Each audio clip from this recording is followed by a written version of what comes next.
Welcome back to part 2 of my conversation with Hope Limyansky. Now, if you haven't listened to part 1 yet, then this is a case where you probably want to pause and just go ahead and jump back to the episode right before this one so everything makes sense. Otherwise, the beginning of this episode might feel a little bit abrupt. But, as weird as a question about waxing your ribs felt in the moment, well, that one question wound up spiraling into a far bigger conversation. And like I said, if you haven't listened to part 1, this will make a lot more sense once you do. But here's the thing, that question wound up actually being about, obviously, maybe, taking care of your tools. But taking care of your tools is really about taking care of your creative practice. And taking care of your creative practice means making strategic decisions about where you invest your time, where you invest your energy, and yes, of course, where you invest your money. So what does it actually look like to build a creative career where you're not beholden to any single platform, in any single partnership, or even any single business model? What happens when you realize that the same social media platform that can be both a place of genuine connection for you with other makers can also be a soul-sucking doom scroll? And perhaps more importantly, what happens when you realize that you actually get to choose which of those things you engage with? How do you navigate the pressure to go full-time with the thing that you might very well be the most well-known for when you realize it's not actually what you want to do full-time? In this second part of our conversation, Hope and I dig into the realities of pragmatic things like brand partnerships and how those work, and why she loves being able to say no. We also talk about the mental shift that happens when you stop comparing yourself to others and start asking what you really want, and why she intentionally built not 1, not 2, and not 3, but 4 jobs to be viable on their own by themselves before deciding to actually stick with all of them. We also get honest about the volatility of building a business on platforms that you frankly do not control, the hidden complexities of self-employment that go way beyond being able to make pots all day, or not, spoiler, and why sometimes the most sustainable path forward isn't just one path. Whether you're struggling with comparison, wondering if you should pursue influencer work, or questioning whether having multiple income streams means nothing is actually working well, Hope's experience offers both practical insight and permission to build your creative career on your own terms. So let's jump back into all of it after this quick word from our sponsor. This episode is sponsored by The Community, your creative business support system with over 100 makers from around the world, with both the practical education you need to make a living from the things you make, found in our masterclasses on topics like finances, marketing, and SEO, plus the emotional support of fellow makers who truly understand what it's like to try and make a living from the things we make. It's like having both a business school designed specifically for artists and a team of colleagues who actually get what you're going through. But you don't have to take my word for it. Hello, podcast listeners. My name is Bill Schwenzer, also known as the Alive Guy from Alive Guy Pottery. I am a Maker's Playbook community member hailing from Central Florida. I'm a full-time potter and ceramics enthusiast. I wanted to take a minute of your time to express how much the community has enriched my creative lifestyle. The business and moral support, along with the boundless encouragement, is truly priceless to me. You can find me at AliveGuy_pottery on Instagram or Bill Schwenzer on Facebook. I would be happy to tell you more about it and how fun the weekly hangouts are with the Claymunity crew. Now, on with the show. Welcome to the Maker's Playbook, the show where we talk all about what it's really like to make a living from the things you make. I'm your host, seasoned entrepreneur of 14 years, Rebecca Ikes Cara. How much time is spent? This is a weird phrases I never thought I would say in my life. Waxing your ribs? Oh, not that often, actually. Yeah. You should be waxing your ribs, by the way. This is one of my random hot takes that I have. I won't derail us too much further, but like, you should be waxing your ribs. Take care of your tools, people. I feel like we don't talk about tool care enough. I mean, when you frame it as taking care of your tools, my brain is like, yes, okay, I can get behind that. Like, Mhm. the more we take care of our stuff, the longer it lasts. Like, let's not just dive down consumerism again and Yeah. again and again. So now I'm like, okay, fine, yes. But when I first saw you post, I was like, you're Oh, doing yeah. what now? Yeah. No, people think I'm really insane. And then I'm like, it's like having a really good cutting board. It's the same thing, right? We really want to take care of our things. And what I've loved about the rib wall the most is just like it's such a source of inspiration for me because like you look and there's so many shapes and tools and things you can pick from, so having it look good helps me genuinely make more work because like I feel inspired by looking at it. So I want them to be nice and I want them to last a really long time. This is again the beautiful thing about our friendship is that when you do something that I think is absolutely insane, then you describe it to me for the reasons of which I'm like, ah, see, now it makes sense to me. Because like Francesco and I joke that we somehow were lucky enough to find another potter who cleans because there have been some studios we have stepped into that I'm just like, oh dear God. Like Mhm. I feel physically uncomfortable. This wheel has not been cleaned in 20 years or more. And both of us, I wouldn't say we're neurotic, but we are clean potters. Maybe friends would say. We'll see. We'll let the populace chime in on that. But we're definitely on the cleaner side. And as soon as you describe having a rib wall to be something that like gives you the mental space to like see the options and think about it, that is for me a clean studio. Like I don't want to come back with a catch pan full of dried up slop because then, like, to create something in that is not like I do need that physically clean space to have like the clean mind, if you will. And this interaction is exactly what I'm talking about, where social media is a way to form connections. Like we just connected. You thought I was insane for waxing my ribs. I explained my mythology behind it. And you're like, ah, yes, this makes sense now. I get it. Those kinds of connections are finicky in comment sections. Like you Mm. just don't get that. And I think some people, I've really determined, I think some people are more built for social media than others. I don't think I'm naturally built for that. It has taken a lot of work to try to get used to it.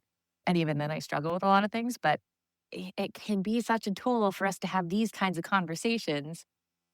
You just don't always see that in comment sections because it's just not structured that way. We're supposed to be in and out and fast and move on to the next. Or something gets promoted by whatever algorithm, like, like I can't control which comment gets shown first Yes. always. Like you can pin something, but then like after that, you can't control it. We are wired in a way, or social media has made us wired to like respond the fastest to the thing that we find the most absurd or the most frustrating or like all these negative energies. Mhm.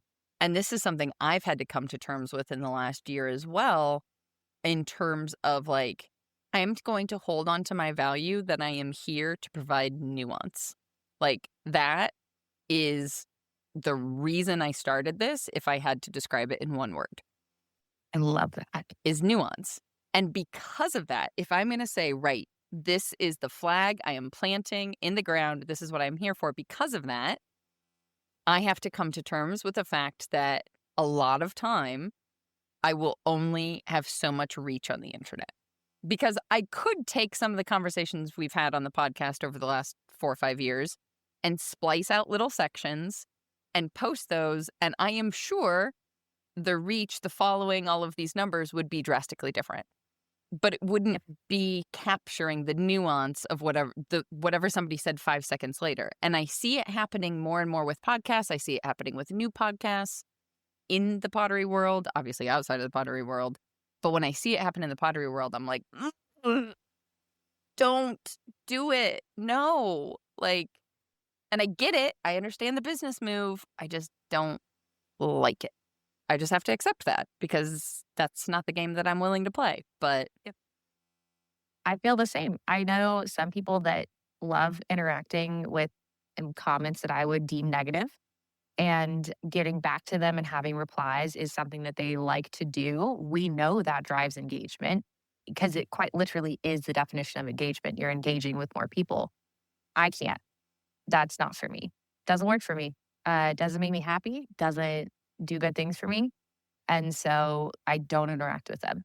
And I know that, gosh, like for a while, I wished I could do that, but it's just not me. It's just not me. I can't do it. Yep. And it sucks because like you'll see other people and we know these are all vanity numbers, right? I know that they don't matter. Like I know that I can build a sustainable business without needing 50,000 followers because I have run my numbers and I know like my goal even with the community for example is not to build an online place full of thousands of potters, right? If you want to Mhm. go to a place with thousands of potters and endless resources, ceramic school is great for that. Like it exists. That's amazing. Right. Right. It is not what we're doing whatsoever. Yeah. My like dream number is 200. Mhm. That's not big in the world of the internet Yeah. whatsoever. But that's my dream number because it's like because of a lot of things and we can talk about it. It's so frustrating when you are trying to actively grow and get to a place that is sustainable when you see other people like flying off into endless numbers land because of tactics that I'm like, ugh. Like, do I have Yeah. to? Is this how this is going to work? Like, no, no, no, no, no. Let me stay Yeah. here. Yeah. So, No, I get it. And this is all not to say too, like there are people that are wildly successful with just doing their own thing who are not following these kinds of things too. I would say like Florian Gatsby is the biggest one that always comes to mind. Like he is creating his own top tier content that feels niche to him. It feels specific to him and like it's working, in a very even positive way too. I'm also thinking of Kurt Hammerly, Sarah Pike, Old Forge, Joe at Old Forge Creations, like all of There's these so places. many. Sarah Yes. Anderson is another really good one. Sarah Anderson Ceramics. She just started her own pottery studio. Yep. She posts a lot. Yep. Okay, there's hope for us. Those of us who There want is. to be nuanced, positive, and not play the game. We can do this. However, speaking of the game, it comes from Bill at Alive Guy Pottery.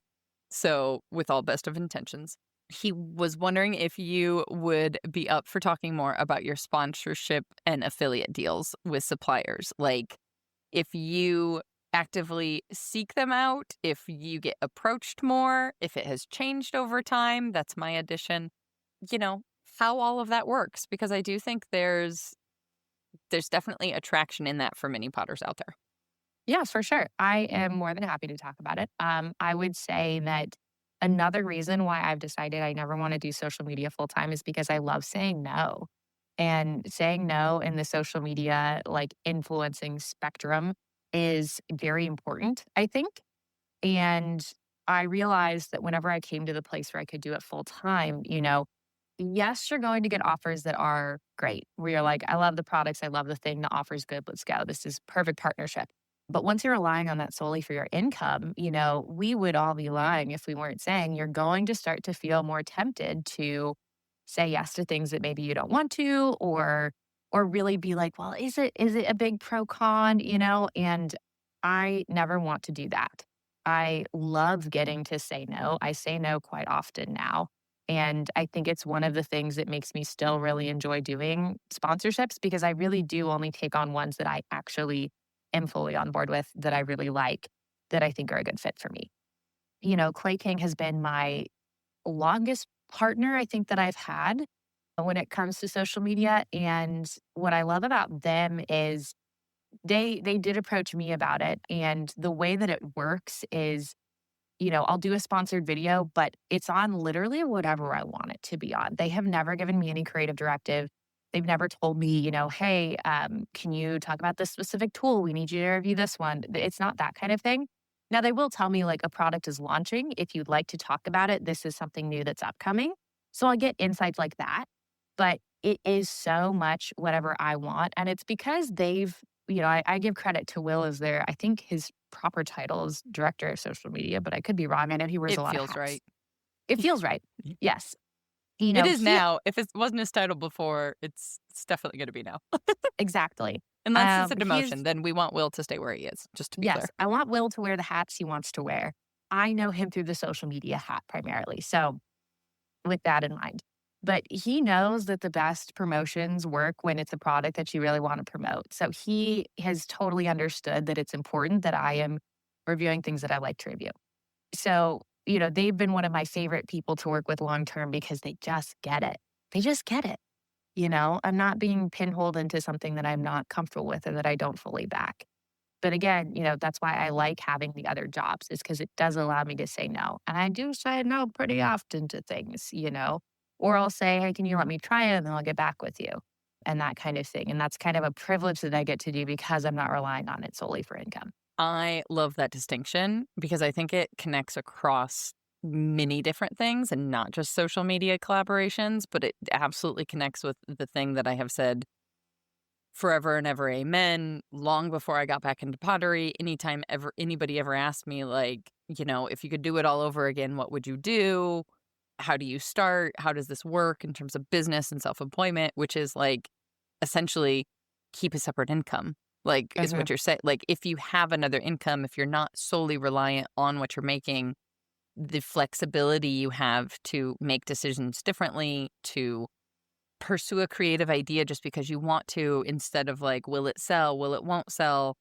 Can I do that right now because it's Q4 and it's holiday season and I have to make as many, garlic graters or mugs or whatever that I can because trees, because that's what's going to sell. Like, Yeah. did I just give you like I'm so too soon? tired of Too trees. soon I to love make? my trees, but I'm so tired. I was like, I didn't think about too No. soon. But you can make, think of, I mean, how many trees did you make this year? 75. Okay. It's still a lot, but I love you for that. If you were a full-time ceramicist, though, like now I want to like text Rebecca Graves, and I don't know if she made trees this year or not, but like a production potter and be like, how many trees did you make this Yeah, year? And my guess is there's going to be a 0 behind that number. probably. Like For sure. I bet if we asked Isaac Shue in this moment, there's absolutely at least 1 0. Yep, Hopefully not 2 definitely. for his sake. And that's just it's not a good or a bad, it's not a right or a wrong, it's just different. It's Yep. just the reality. Yeah. Yeah, Yep. yeah, and I think back to the question about if I seek out partnerships or if they find me, and I've thought about this a lot. I don't remember ever reaching out to someone to do a partnership. I hope I'm not misspeaking, but I can't remember doing it.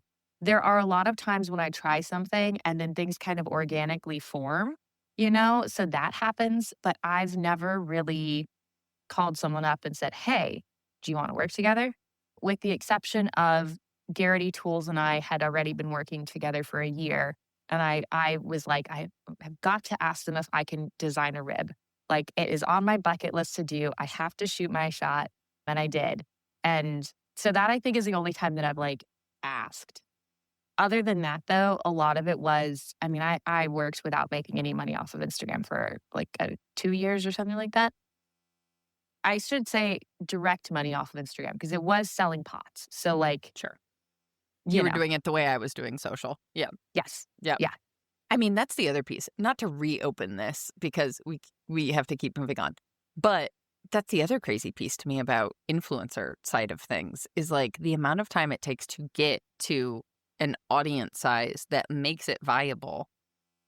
Like the years it takes. I mean, okay, I'm sure you could do it in some crazy faster way if you were doing nothing else other than Sure. posting at a frenetic pace or something like that. But let's just assume it's going to take at least a year, if not more. Because also, I think the same is true for Florian. Like when that started, that wasn't the plan, that wasn't the business model. It was just documenting things. That amount of time, what's wild to me now is the number of people starting out with the sole goal of building a business as an influencer, the amount of time it's going to take to get to a viable place in the traditional model in terms of pennies for YouTube clicks or whatever it is, the 38 cents that Instagram sent me last month. Obviously, I'm not trying to do any of this, but like Yeah. it's there. And that's at like 11,000 followers, which is not a small number. not an influencer number, but not small. But like, it's wild to me, like the years, the hours, the time to put into something that maybe you'll hit it. It's like gambling. That's what it Yeah, is. for It's sure. gambling. Because Yeah, if you and I hit think it, you're gonna hit it big, maybe. But like, yeah, but it's also like I think part of it is, so this whole influencing in the context of what we're talking about is like reviewing products and promoting them and doing that kind of work. If you've already built your audience doing something else, I don't think your audience is going to take well to doing paid promotions like that. Because at least for me, and this is again through my own lens of myself, other people may have a different view of things. I feel like I already was testing and reviewing products. I was just spending all of my own money to do it. But I was already doing all of that because it's so fun. I just really have a great time doing it. and you were gonna do it for your students anyways, probably. Oh, yeah. I So was you just always finding recorded new it. things. Yeah. Exactly. So I was doing all that already. So then when Clayking came in and asked, it just kind of made sense. My audience was already used to me talking about these things. That was already part of what I was known for. So these kinds of things worked together. Whereas, like, if you come in right off the bat trying to make money off of your audience, it's not going to work. At least I don't think it's going to work. Maybe not in pottery. I am sure there's another, like, there's other worlds where I guess it could, but Yeah. I don't know. I put it in the same bucket as splicing out the negative, like, the hot take little snippets to get engagement to rile people up. I just like Mm, put it in that same bucket. It's not for me. Which yeah. is probably going to be ironic for somebody to hear because they're going to be like, you talk about the community at every episode, Rebecca. You're trying to make money off of us. And I'm like, that's for me not the same. I think it's like I don't know. It's hard. I don't want to say it's a dishonest way Hmm. to like engagement bait is not, I don't know.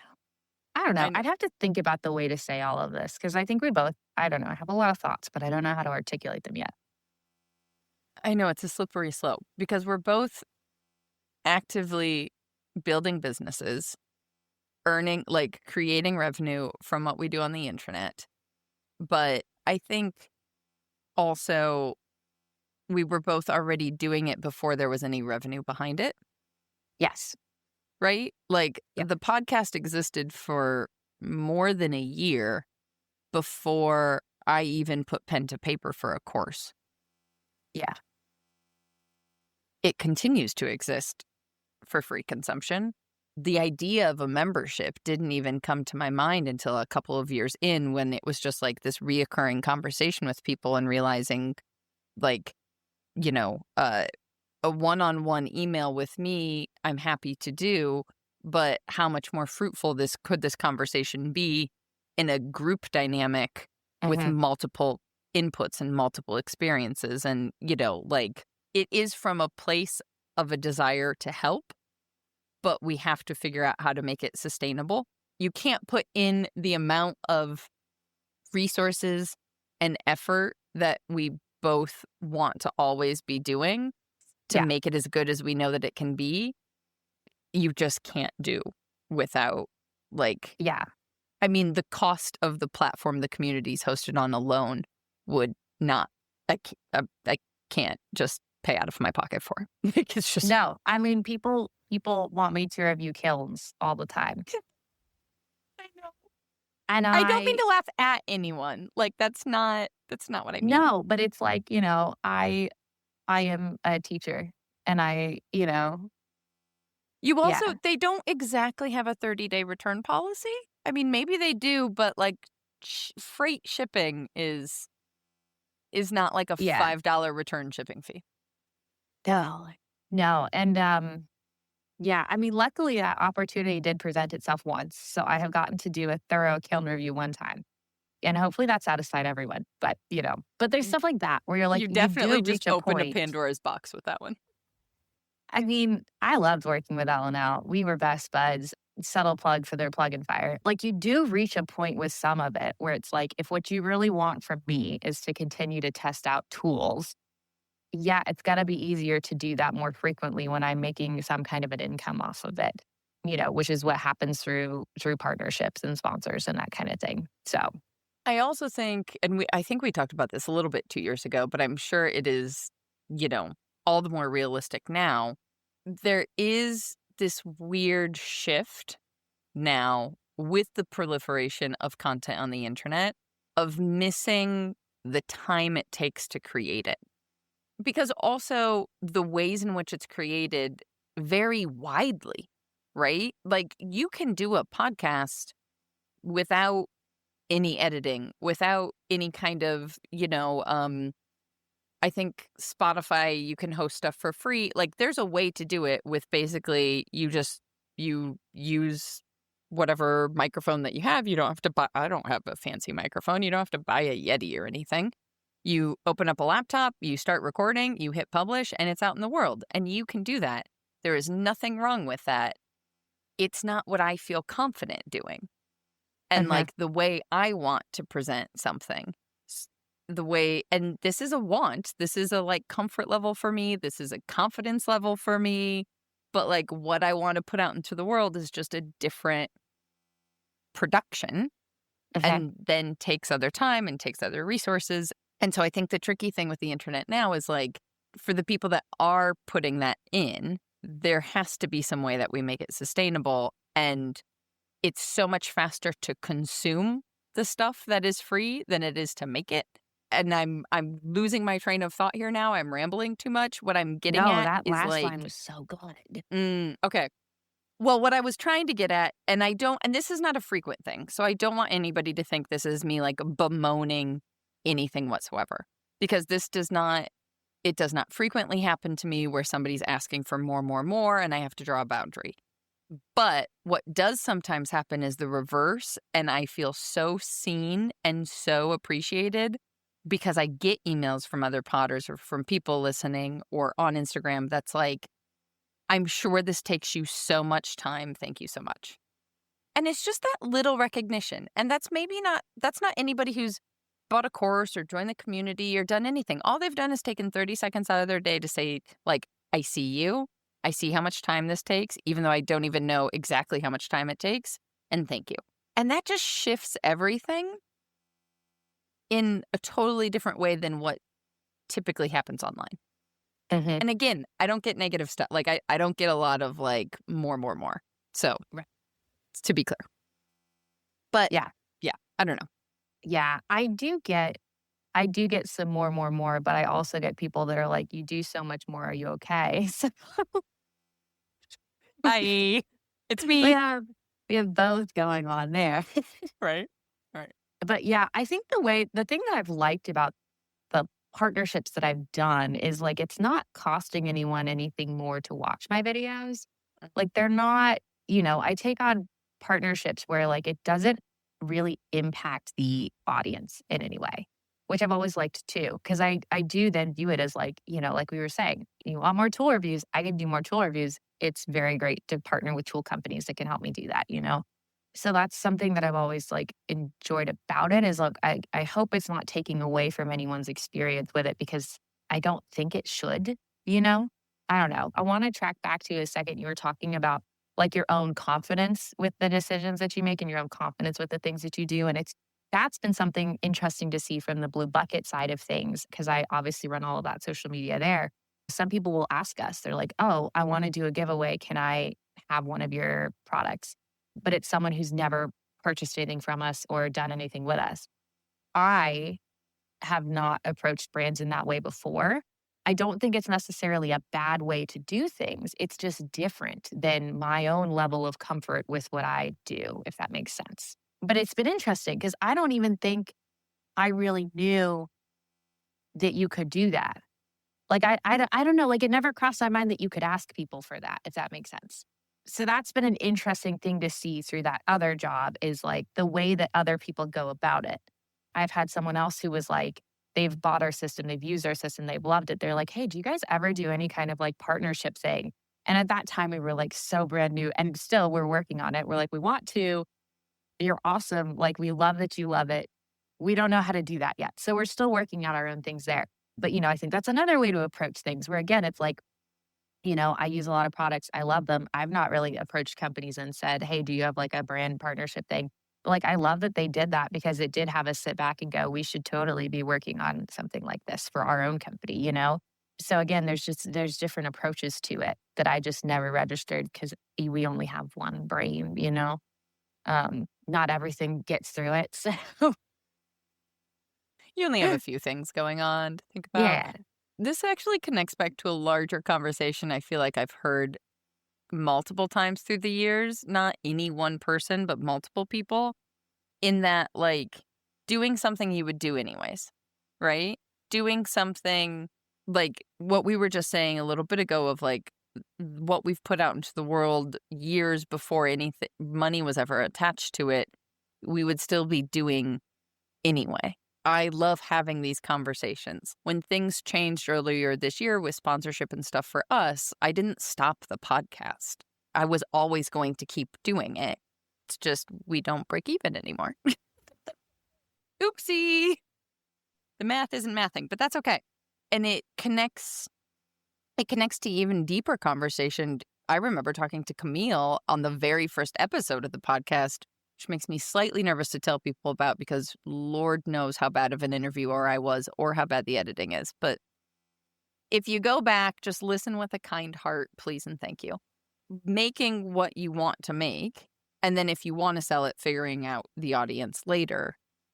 But the same is true in terms of, like, if you are looking to play the social media game, like, doing what you're gonna do anyway, and then with time, things will organically grow from there. Or maybe you will think of an idea of, like, "Oh, I'm trying to think of, like Bill working with Speedball." It's like, well, he's been using those glazes for ages before anything ever happened because he genuinely liked that. Like, you can also tell the difference of when somebody is talking to you about something they genuinely enjoy as opposed to, like, I'm trying to sell you this thing.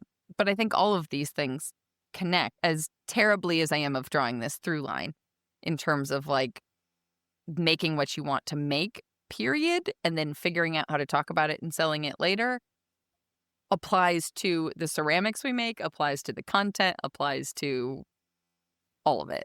It's so hard to figure out what you wanna do. There are so many different things. There are so many different options. There's so many different ways to do the same thing. I think this is what I love about having a podcast from 2023 versus now we're entering 2026. You know, I, I am the same person and my goals have shifted entirely. Because the whole thing is like we're constantly changing, we're constantly growing, and just really figuring out who are you and what do you want to do. I am sure if we do this interview again in like 3 years, I'll probably have different goals as well. And maybe a fifth job. Who knows at this point? Hello, it'll be us Oh, together at that 6. point. You're right. Right. Yeah. I was saying that was But the fifth. I wasn't suggesting you add more. no, no, no. That's the fifth. Then we'll add a bonus one on top of that. Fair enough. I mean, Um, the two of us together for that much time, it's bound to happen. yeah. But I think this is where I get nervous when I hear people, and I do have people, tell me they're like, I want to get into Instagram because I want to review products and do brand things. And like I think what makes me nervous is like it's hard for me to give advice that way because that just isn't how I approached it. I entered it because I like testing things, because I like talking about pottery way more than your average person. And so it entered because like that's just what I like to do. And then the money came later. And I think flipping it, I just don't know how to do that. So I get nervous when people ask me, and that's the approach that they want to take because I just don't know how to do that. I mean, really, when I started doing Instagram, I didn't know you could make any money off of it at all. Well, at the time, I don't think you could. No, I think you could use it as a tool to make money off of other things. Like in the sense that I was talking about before in terms of the top of a marketing funnel and you're driving people to buy the pottery that you make or, Right. whatever else. Yeah. Exactly. Yeah, Yeah. I didn't know that you could make it any other ways. So it's tricky for me to try to give people advice when that's the approach that they want to take because it just is not my experience. And like I said, I really have tried to be good about staying in my own lane and realizing, what my experience is and I can articulate that hopefully well. But like I can't really give advice in that direction because I just don't know. I just don't know how that works. I need to back up just a little bit. You said if we do another interview in 3 years, and I feel like the appropriate word is when. I'm just Yes. maybe I by worry. then, it'll be in person. Ooh, that'd be fun. I think what's funny too is I view these less of interviews and more of like, we're going to go have a chat that happens to be recorded. Cause like That was that really always the is, intent. yeah. Yeah. That's always how this works. Cause like you and I feel like we could go back and forth for a very long time. And it's always fun because I feel like I don't have to prepare for these either. Like we're just going to chat. That was always the intent, so that makes me very, very happy. It's also really hard to describe if it's someone who I don't already have a Mm, relationship with, yeah. because the expectation is I'm gonna send a list of questions ahead of time so that there is prep, and I'm like, I can if you want me to, but that's not how this is gonna go." Right. Yeah. Because you're gonna say something, I'm gonna be like, yes, and then I'm gonna say something, and you're gonna be like, yes, and It's kind of an informal improv class when you put it that way. that is what education is. See, it's all the same. That if that wasn't a well-wrapped little bow right there, I don't know what else it is. Yeah.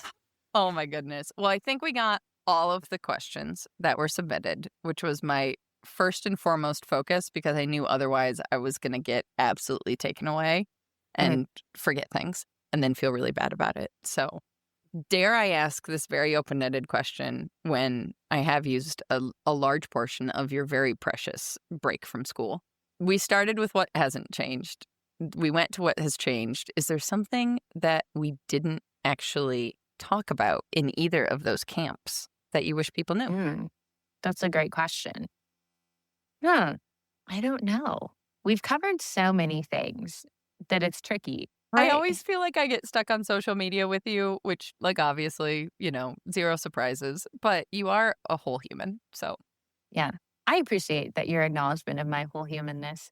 No, I mean, I feel like we've covered a lot of ground. We've probably covered even more ground than people thought we could cover because that's just what we do. I guess since we've talked about this being a thing that we do think we should do every couple of years, my note to future self for the next time that we do this is, I am just so excited to see what I will learn in the next 2 years, because I feel like from 2023 to now, I have learned so much. Lessons that I didn't know that I needed to learn, lessons that I didn't know could be learned, and I think that's one of the fun things too about social media. We've talked about cons for sure, but that is one of the fun things is getting to document change.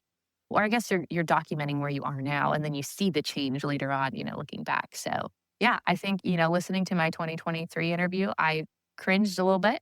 I'm sure I'm gonna cringe listening to this one, years down the line, but it's just so fun. It's fun to see change. I'm glad I'm not doing the same thing. I'm glad I have different goals now than I did then, you know?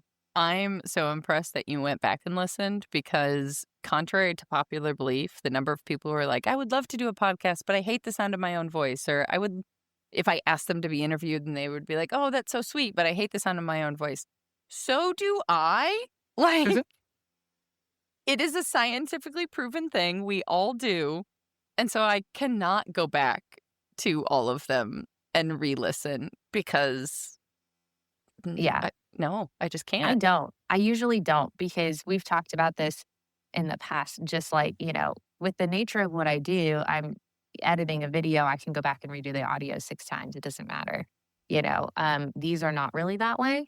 So A little once it's out longer. on the podcast, it's done. I can't listen to it because I will want to go back and edit and I can't. So Yep.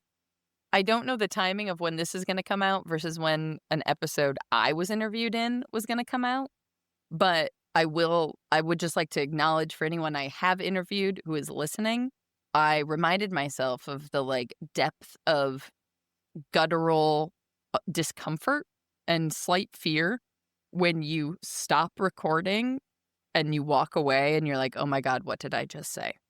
And oh, always. like, because I will have an episode on Between Two Ewers. I hope I said that word right. With Mike Griffin. He's got a YouTube podcast going on. And it's also, oh God, I don't even want to say it out loud because part of me is like, I really want to redo the whole thing. I promise that I know how to throw. Like, I need that to be out in the world. And I realize I'm just saying it, and what people are going to see visually are not going to line up with the words. But there is something for me. There is a disconnect. I am not actively teaching pottery, right? Like, I can take photos and talk at the same time and teach, and that is fine. It is a learned skill. But the ethos of Mike's show is to make and talk at the same time. And we talked for like an hour and a half, and I made 3 bud faces. And I say bud faces with that tone because those are not difficult. Like, also, why did I think I was going to make something brand new while I was being recorded? Number 1. Foolish. Number 2, I've been throwing with a different clay for months. So why did I think I was going to go back to a different clay while I was being recorded? Like, my own choices were made, which were foolish, and I should have known better as the host of a podcast. Yeah. It's a tricky skill set to make and talk at the same time. It is. Yeah. And I'm just like, oh my God, I feel like the pottery world is going to watch this now and be like, she's been lying to us this whole time. Okay. So I'll just own up to that. And maybe now I'll need to make a point of getting this out into the world faster than he gets. I think the good news is, I think anybody who has ever tried to talk and throw should know exactly what's happening. Like, I really think, unless you're someone who has only ever thrown in like a quiet space by yourself, I think everybody's going to get it.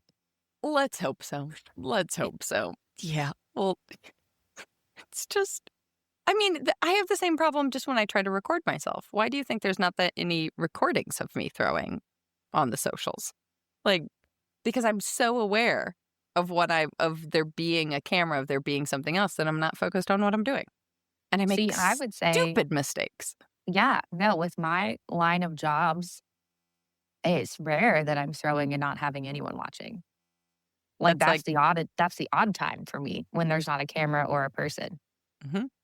But like, practice skill, hats off to you, because dear Lord. I can only focus on talking. That's like, for our level of, like, for this kind of a podcast when we're deep diving things, I'm like, I don't know that I could make it and talk. Well, looks like I just got Mike another interview. Oh, no. No, we'll just have non-Potter husband make in the background while I talk. Perfect. I mean, everybody thinks your hands are the same anyway, so it's fine. Oh, that poor guy got bullied for his hands. So sad. He did know it was going to happen, though, so at least he was prepared. And then he threw on a set of acrylics and called it a day, so. God, we love him for it. We love him. He's the backbone I need. Yeah. Which also reminds me, we ended the last episodes this way. I'm going to do it again. I think we should probably do an interview with him and lean fully into his anonymous state with like a interview style, the screens on crime television, like real crime shows. Yeah. We'll do the screen, we'll do the altered voice, we'll do the whole thing. Mm-hmm. I'm here for it. He's we're going to have some good practice because he's got some Nsika stuff that he potentially will be doing. So we got to figure out a way to do like a whole undercover thing. All right. My brain immediately went to a hilarious version of that, which would just be like Groucho Marx glasses and mustache and not even try, like pretend to be trying but not be trying, which would be very much in alignment with him.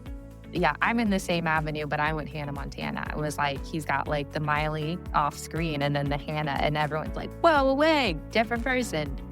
That's where I went. I mean, that tracks. Yeah, it makes sense. It does. Oh my goodness. Thank you so much. This feels like a silly thing to ask you, but where do you want to send people on the internet? Nowhere. Get off the internet. No, I'm kidding. You can find me everywhere. Yeah, but also, it's good for you. You can find me everywhere at Limyansky Studios. I do all of the things now. Instagram is my primary, but you'll find me on TikTok. I'm trying to get better at that. YouTube, I'm trying to get better at that. And everywhere else. we can take notes on YouTube. I promise I haven't given up on it, but we've got to recalibrate and come back to it. Whew, it's a beast. Man. Awesome. Yeah.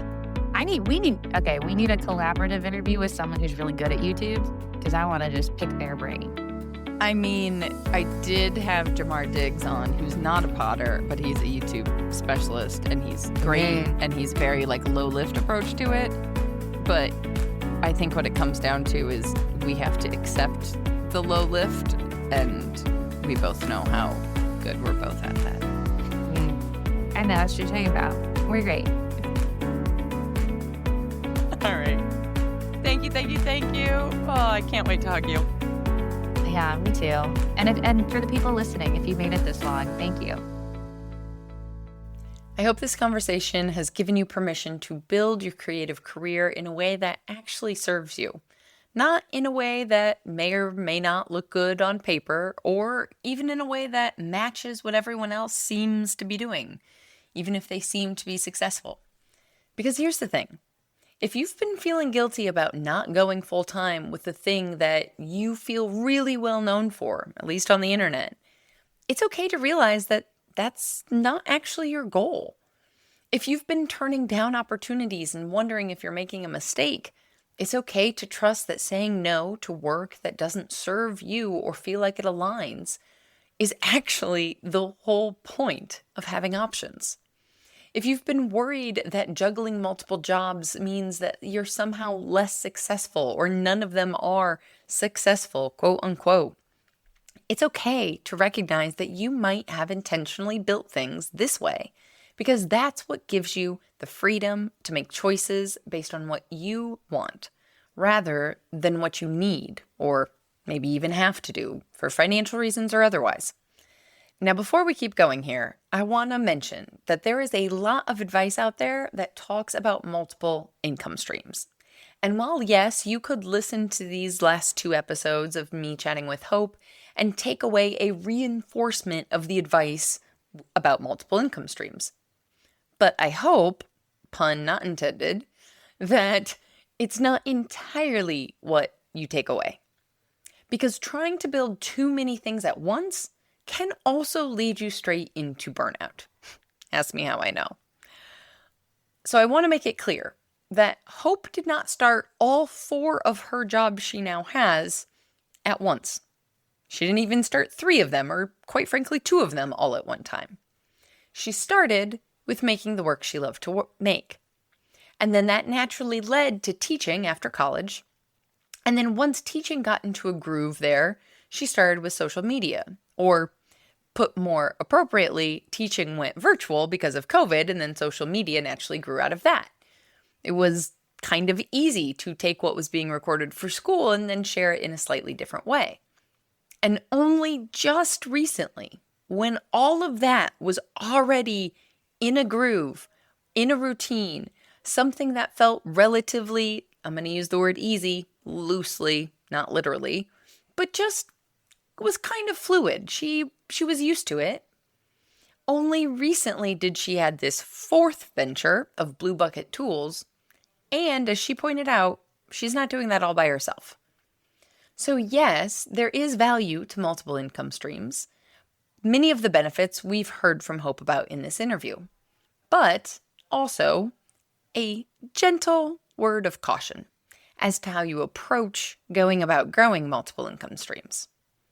We want to be strategic because, as a business coach once pointed out to me, trying to keep pushing 5 different rocks up a hill is a very quick way of having 5 rocks roll down a hill.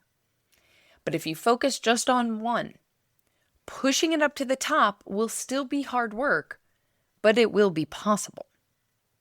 Now, I could keep rambling on that metaphor and on the subject of multiple income streams in general, and I'm supposed to be wrapping up this episode. So if that's of interest to you, if you want to hear more about multiple income streams, then send me a message on Instagram at The Maker's Playbook, or shoot me an email, hello@makers-playbook.com, or if you're watching this on YouTube, just leave a comment in the episode you're watching it on. I would be happy to prepare a solo episode to dive deeper into this conversation, or interview other makers who have multiple income streams going on. But for now, I will just say, take this as a yes, but kind of statement. Or to put it another way, as my community members are more prone to hearing me say or type, yes, but it depends. As always, if you're working through these questions about what your creative business should or can or you want to actually look like, there's a whole group of makers having these exact conversations inside of the community right now. Some are building multiple income streams like Hope, some are working towards going full-time, and some have decided that their creative practice is exactly where it should be as a side passion project. If you want to join other makers who understand that there is no one right way to do this, but who actually want deep, nuanced conversations and to get to know you and help you walk through a question or a decision because they know what's going on around all of the decisions you have to make for yourself. I'm rambling again. The point is, come visit makersplaybook.com/community to learn more about what's going on in there. One more time, since your hands are probably covered in clay, it's makersplaybook.com/community. Until next time, my friends, go get back to making your dreams a reality, because together, we've got this. Audio post-production of this podcast is made possible by help from Christy Kotzfan, with promotional material assistance from Queenie Maliki. The Maker's Playbook podcast is recorded on the original homelands of the Potawatomi, Ho-Chunk, and Menominee people, where the people of Wisconsin's sovereign Anishinaabe, Ho-Chunk, Menominee, Oneida, and Mohican nations remain present.